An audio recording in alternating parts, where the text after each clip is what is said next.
Welcome to another episode of Me, My Wife, and Sports. I'm your host, Fitz, with my lovely co-host, Darcy. Hi. All right. Another day into the sports world, and a lot is going on. Yep. And our topic for today is? Talk or not to talk? That is the question. Yes, it is. And that means do the athletes have a responsibility to talk to the media, doing interviews and so forth, or should they have the right to say, nah, not today? Right. All right. Your thoughts? I don't know. There's a lot out there. Two main people that I think sparred a lot of that talk. First was Marshawn Lynch. Oh, yeah. When he said, Marshawn Lynch, Seattle Hawks, former NFL. Seattle Seahawks NFL player, when he appeared before the media saying, I'm just here so I don't get fined. And every time they asked a question, he said, I'm just here so I don't get fined.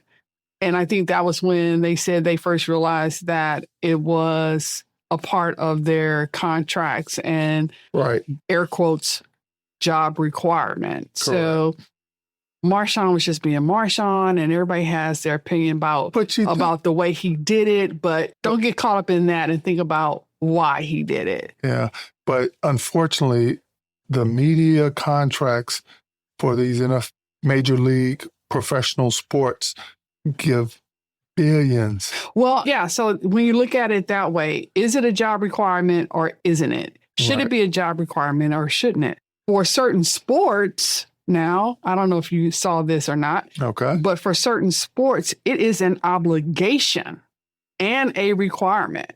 It's mostly majority of all sports. No, it's not. It's written in their contracts. It's not required by the policy of by the NFL or the NBA or the NBA or the WNBA but I take that back because it is required by the WNBA, just like it is, or maybe it wasn't. Maybe that was Angel Reese part of her contract.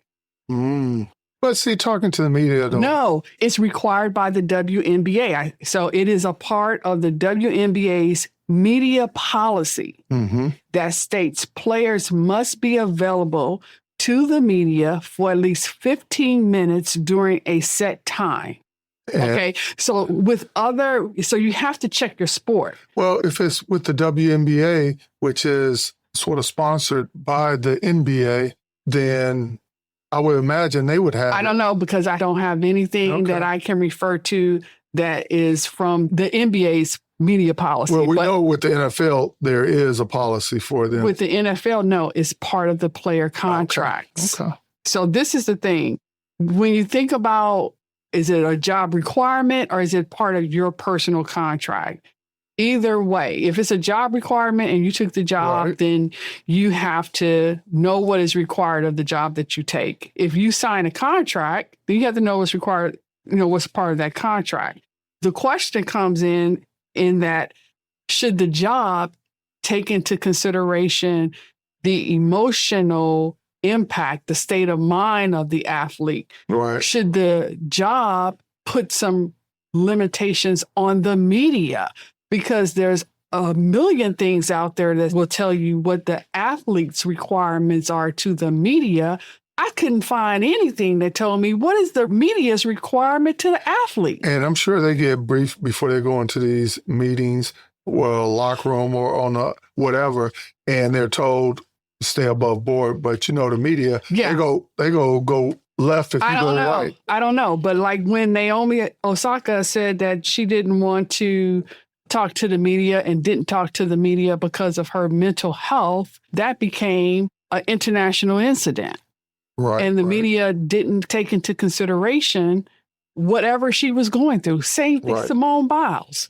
Same thing when she got the twisties at the Olympics. And, everybody wants to talk to these people. So there are some things that it just makes you wonder, like, why is the media doing it? Part of it. That's that journalism in that person. And their thing is more of theirs is dealing with sports where some deal with wars or just overall. Yeah, but the whole point of the media period is to report on what the fans want to know. You're supposed to be getting information that somebody else wants to hear about.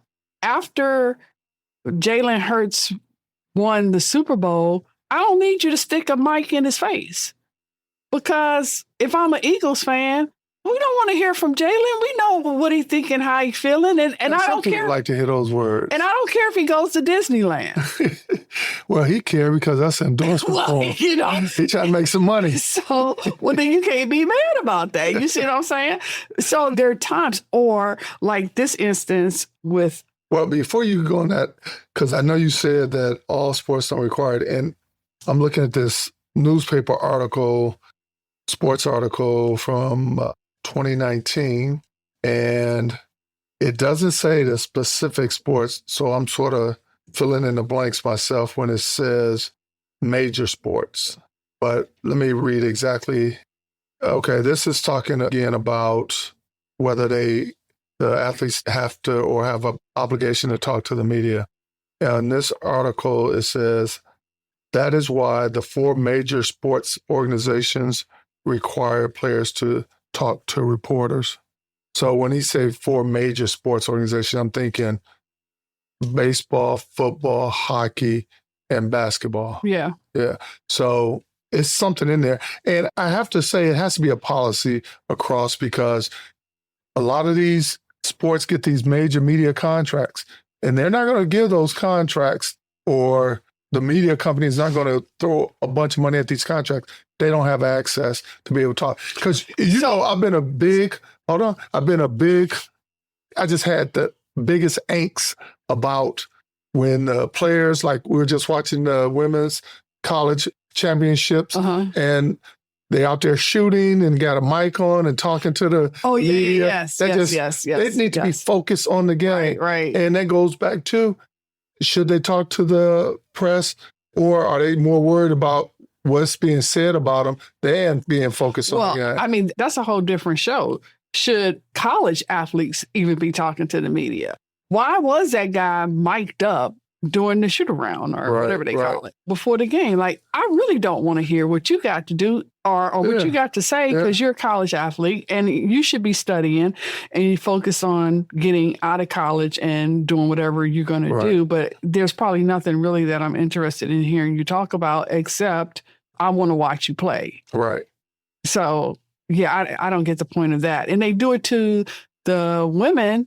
The coaches, they're talking to them during the game. I know. That was really crazy and disrespectful. Media. And NBA coaches have been mic'd for years, way back in the day. Mm-hmm. But it's getting outrageous. It's outrageous. And unfortunately, we're in that type of environment now when it comes to sports. And the fact that we have all kinds of outlets to show sports around the world instantly, and it's no delay. See it on a rerun the next weekend or something. So, yeah, I think for professional athletes, I think there should be some considerations. Right. If they've had a bad game, like, at least give them some time. Like, do they have to come right out of the locker room after the game and talk? Can't they want that instant emotion. I know, but and that first thought. We don't want you to sleep on it and come up with something. Real-time sports information. This ain't. I have to disagree with you that, because I don't think sometimes I want to know why. It's not that serious. For them, it is. That's what I'm saying to y'all. It's not that serious. They're making big money. But, sometimes you want to know, a guy takes a bad shot. What do you want to know? A guy takes a bad shot. Well, not so much real time. Real time in the sense that the game is over and they're doing interviews. Oh, real time? Yeah. That's still real time. Right. Okay. I just want to clarify that, because we were talking about people being mic'd on the court. No. I'm not talking about like that, but I'm talking like, can't wait to give those people Because I want to know what was in his mind at that time. It's not that serious. It is. And he can better tell you what was in his mind the next day. No. You don't want him to think about it. He's not an eyewitness. We don't want him to think about it. You don't want him to think about it. Yeah, I played the game, and I know that if you ask me... You're not talking about ESPN Classics either. Hey, it's all sports. But you want to know at that point in time what pops in his head. You don't want him to have time to think of it and have a canned answer. Why? Because that's part of the game from a fan standpoint. I know. Well, let's agree to disagree. That's the conversation that agents and players and owners and people like that should be having, because what's the option? You get somebody like Marshawn Lynch that says, I'm only here so that I don't get fined. Or Angel Reese, who had a bad game, tough loss, didn't show up, the whole team gets fined. She got fined, the whole team gets fined.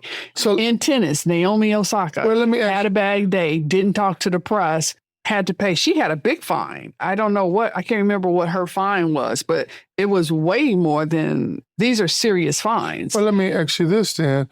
Is that fair? Well, let me ask you this. Why should the player have that choice? Because a lot of these players want to be in front of the media to show their brand so they can get FaceTime and other things like that. Having the choice. Hold on.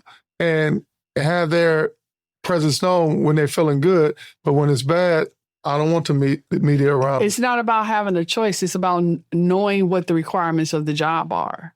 And if nobody is sitting down explaining that this is our media policy, but this is what it means.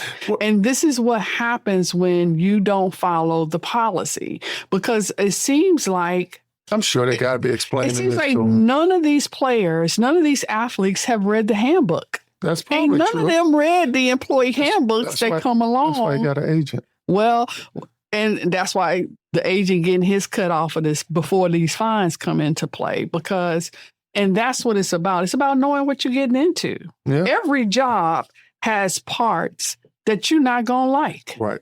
And every job. And when this is one of those. We're not talking every athlete, professional athlete is going through this, but there are some, just like in any other career. You got some bad apples and some good apples, and those who follow rules, those who don't, and those who don't care. So.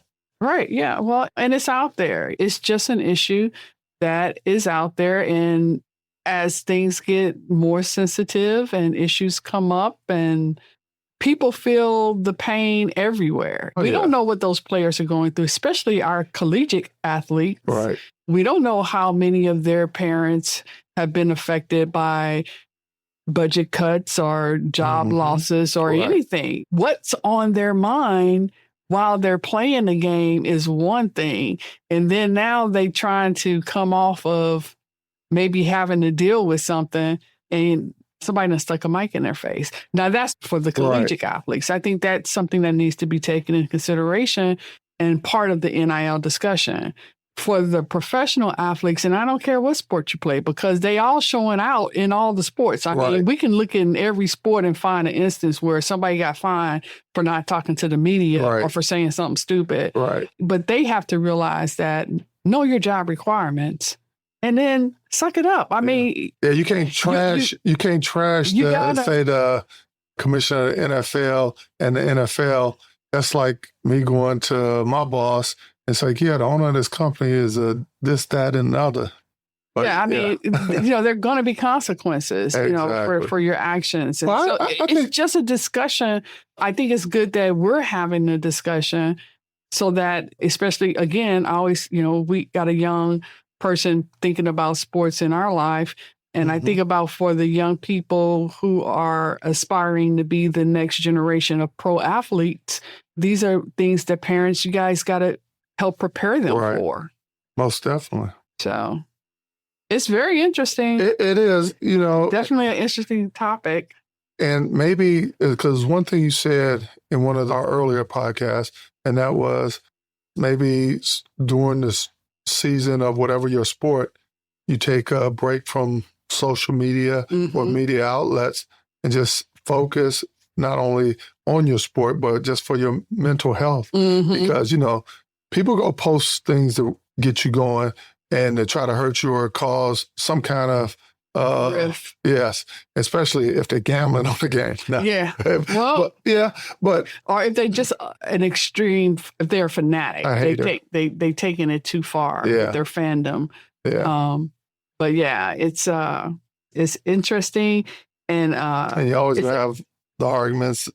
Pros and cons of both sides, Oh, yeah. I mean, because the media are going to say, well, if it wasn't for us, nobody would know who you are. And that's exactly what they say, or that's what they used to say. Right. And that's something too, is a lot of the rules were written back in the day before social media. A lot of these guys feel like they don't have to talk to the media because I'm going to post I already posted how I felt when I came off the court and picked up my phone. So if you want to see how I felt, check my Facebook, my IG, or they got so many whatever now. My Instagram. Check my social media and see how I feel or what I was thinking or what I really said that y'all misquoted me on once again. But that's why people are tending, when you look at articles and that have been written, people are tending more to lean toward the athlete side of it now because of social media. Right. They can voice their opinions or their version. Well, yeah, and they're almost posting what you want to know their real time because they're trying to make their own brand. They ain't trying to do it for CBS or NBC or the big boys. They trying to do it for them. A lot of entrepreneurs. Exactly. Well, but that's what social media has created. It has. And it's going to get worse before it gets better. Yeah. Because every form of professions, I should say, is using it one way or another. Unless like Sling, somebody like Sling gets the NBA contract, then everybody will be trying to figure out. DirecTV and all those will be going. Yeah, I mean, what happens when those you start going to those type of networks? You don't have to have the big players anymore. I tell you, I couldn't find Sling if I had to. I know that's right. I know the commercials. We got it on Oculus. She digresses. I do. It happens. All right. Well, wait and see and how things move forward when it comes to that topic. There's going to be a lot of adjustments because it's not going to get any better. Yeah, it's not going away. Now, the NCAA March Madness is going on. Right. So who is your pick for overall? No, we're not going to start that right now. Yes, we are. We don't even have brackets. The brackets are made, but I'm going to tell you who I think on the men's who's going to win. And I got a couple brackets, but one is either going to be Duke or Florida. That does what? Wins? Yep. That wins it all. Yep. So you picking number one. And for the women's, I'm going with South Carolina. Yeah, I'm definitely, for me, that's a no-brainer. Yeah. I'm just a huge Gamecocks fan. Even if I wasn't a fan, she's proven herself. She had, over and over again. And she's always ready when tournament time. How you cannot support somebody like that is just beyond me. So I am a Dawn Staley Gamecocks fan. And I pay some fees and taxes in South Carolina, so I feel good about that. Y'all can send me a T-shirt. But for the men, this is so I've said this 1,000 times in the house, but this is the first time that I actually got to see all of the tournament games and really have so much better understanding. And a lot of it's due to... You mean conference games? Conference games. Yeah. The conference games, yeah. A lot of it's just due to us doing this show and researching. So I have a much better understanding of the March Madness this year. When you think about out of 361 schools that are in the Division I schools, NCAA, yes, and only 68 make it to this tournament. For now, because they're talking about boosting it up. And I see why. I mean, that's what. But also, too, in some schools that were Division II are transforming into Division I's as well. That 361 includes those schools that are 8 were Division II and then 1 was Division III or something like that, or Division III and Division and 4 more schools that are in the process of transferring to Division I. Yep. So that includes that number. Okay. So when I think about there's so many more out there that didn't get in. Oh my gosh! So this is really the best of the best. Ooh, it really makes making these picks really hard. And so, like, I'm waiting this year till after all the play ends. So we got 2 more games. As we do this show, we have 2 more games. Yeah, by the time you hear this, those games will be over. Yeah, this is previously recorded. We can say that. I'm waiting. I'm not just clicking, and I'm not just going with the last team that I saw win, which is usually what happens. You know, whoever that is, it might be some off. But one year, McNeese got my vote because that was what I was hearing. It's harder to pick a sleeper now. It was easier when I didn't see everything. That's the question. Who cares? I get, we do care about the championship, but the harder question is, who's the sleeper in this group? Like, I don't even know who that is. Is it Yale? They wanted to be Yale, and Yale had a good team, and the coach, Yale had a good team for the conference they were in. This is the thing. Like, when I'm remembering that conference playoffs, and I'm thinking, yes, Yale should be the conference champion. How Yale plays against in this arena of 68 is completely different. Oh, definitely. Look, I don't even know. I mean, I don't want to pick it. It never. What did they say the last time we had all 4 number ones was 2014 or something like that? I do not recall. But it's been several years. I think it was more than that. I think it's been longer than that. But it's been several years, and so that doesn't always work. And so now I have analysis paralysis. That's where I say all of that to say. To all my listeners, you see, she never did answer the question. That's what I just said. That's my answer. I have analysis paralysis, and I don't have a winner that I can pick right now. I don't. No, I've said for a long time Houston, but I'm not even sure about that. So I'm not. Oh, my goodness. Okay. But you were quick to pick the female. Yes. Okay. Because I'm confident. Like, I've seen them. I've seen them play. I've seen the people they going to play. I know that team and how she coaches. And you know what? It's funny you bring that up because her bench is so deep and that's something that a lot of other teams do not have. And that is something that, when I said analysis paralysis, like you just brought up a whole nother point that I had forgot I even knew about. But so very confident in all the aspects of what I have looked at when it comes to the women's side and the other team. She going to have some challenges. Right. And it's not going to be easy. They're going to make them earn it. But I think they have the talent and the coaching together to do it. I totally agree. But again, the men, that's a crapshoot. Like, it's just like, who's going to wake up with a good day? Hey, let me ask you this. There's a number 16 seed team out in the South region called Bryant. Right. Where is that at? Do you know? Oh. Because I looked at it, didn't pay too much attention to it.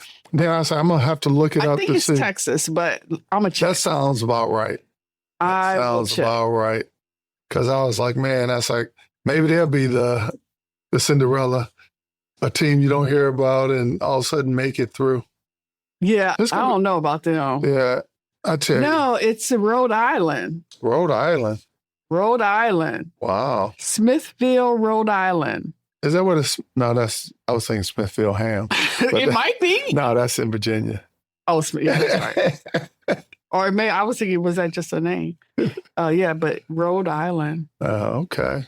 Well, it's going to be interesting. Yeah, because they got snow in the pictures, yeah.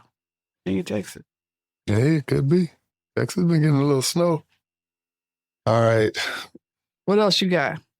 American University, congratulations from the DMV is going to dance for the first time this year after winning their conference, the Patriot League. Right. But I don't think this is their first time. I think this is the second time. They're doing the play-in, though.